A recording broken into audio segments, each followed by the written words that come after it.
अगर आप इसी तरह की प्रेरणादायक कहानियां सुनना चाहते हो तो अभी हमारे चैनल को सब्सक्राइब करके बेल आइकन को जरूर दबा लें। एक बार एक व्यक्ति अपने काम से लौटकर घर आया और साथ में पनीर लाया। उसने अपनी पत्नी को कहा कि आज मेरे लिए बढ़िया पनीर की सब्जी बनाना, क्योंकि आज मैंने बहुत काम किया है और मुझे बहुत ज्यादा भूख लगी है। मुझे कुछ बहुत अच्छा खाना है।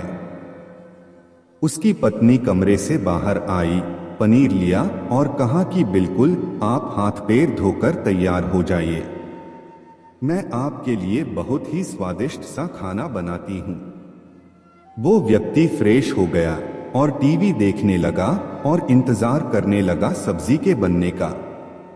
किचन से बहुत अच्छी खुशबू आ रही थी।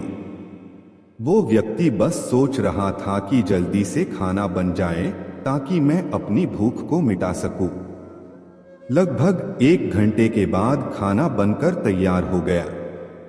स्वादिष्ट सा भोजन अब खाना लगने ही वाला था कि उस व्यक्ति ने अपनी पत्नी से पूछा कि खाने में नींबू है कि नहीं, क्योंकि मुझे पनीर की सब्जी में नींबू डालकर खाना है। लेकिन पत्नी ने कहा कि नींबू तो खत्म हो गए। आपसे कहा था लेकिन आप भूल गए। व्यक्ति ने अपनी पत्नी से कहा कि रुको रुको, अभी खाना मत लगाओ, क्योंकि नींबू के बिना खाने में बिल्कुल मजा नहीं आएगा। मैं अभी गया और अभी नींबू लेकर आया। वो व्यक्ति वापस से कपड़े पहनकर तैयार हुआ और नींबू की पास वाली दुकान पर गया। जब वहां पर देखा तो नींबू नहीं थे। उसका दिमाग क्रोध से भर गया। उसने सोचा कि यार, उसके पास नींबू नहीं है। चलो थोड़ी आगे वाली दुकान पर जाता हूं, शायद वहां नींबू मिल जाएगा। वो थोड़ा और आगे गया, लेकिन वहां पर भी नींबू नहीं मिले। अब उसने सोचा दूर की सब्जी मंडी चला जाता हूं, वहां से नींबू लेकर आऊंगा, क्योंकि नींबू के बिना सब्जी में मजा नहीं आएगा। करीबन आधे घंटे के बाद वो करीब के सब्जी मंडी में पहुंचा। वहां पर उसे नींबू मिल गया और वो बहुत खुश हुआ कि चलो नींबू मिल गया। अब मैं घर जाऊंगा और सब्जी में नींबू डालकर अच्छे से सब्जी खाऊंगा।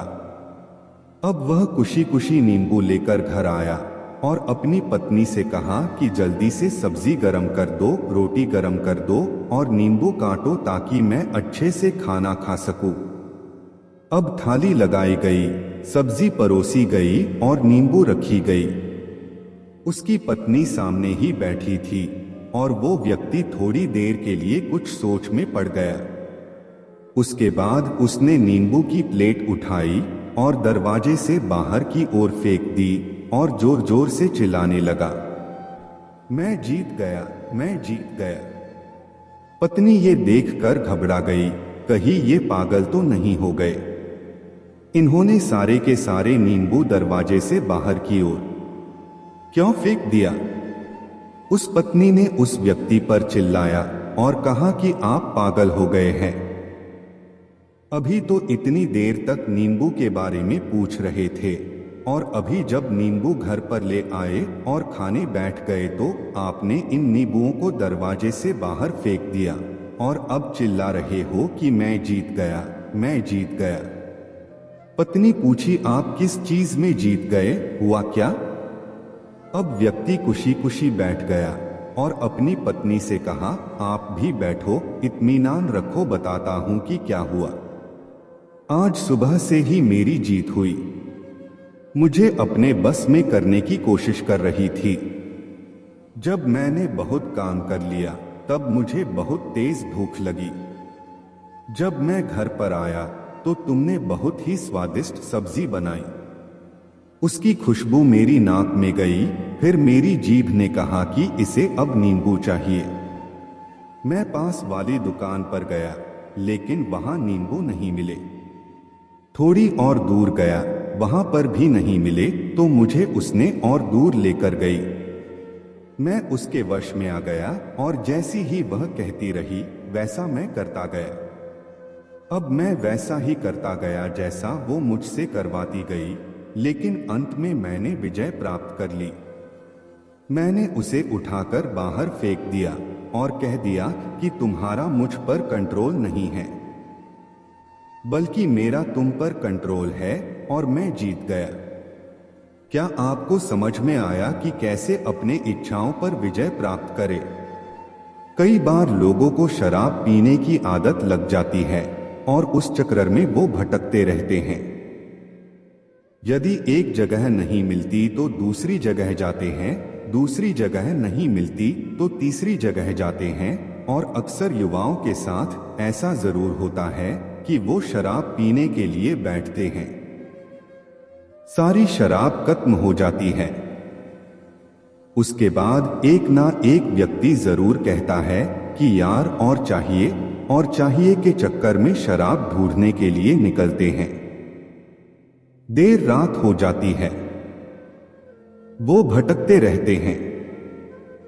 एक जगह नहीं मिलती तो दूसरी जगह जाते हैं, दूसरी जगह नहीं मिलती तो तीसरी जगह जाते हैं, और अपने समय, पैसे और अपने आप को बर्बाद करते रहते हैं। यदि आपने अपनी इंद्रियों पर विजय प्राप्त नहीं किया तो आप भी नींबू की खोज में सिर्फ भटकते ही रहेंगे और हमेशा परेशान रहेंगे। इसीलिए अपनी इंद्रियों पर काबू पाइए और अपनी जीवन को खुशी खुशी बिताइए। आशा करता हूं कि इस स्टोरी के माध्यम से आपको कुछ न कुछ सीख जरूर मिली होगी।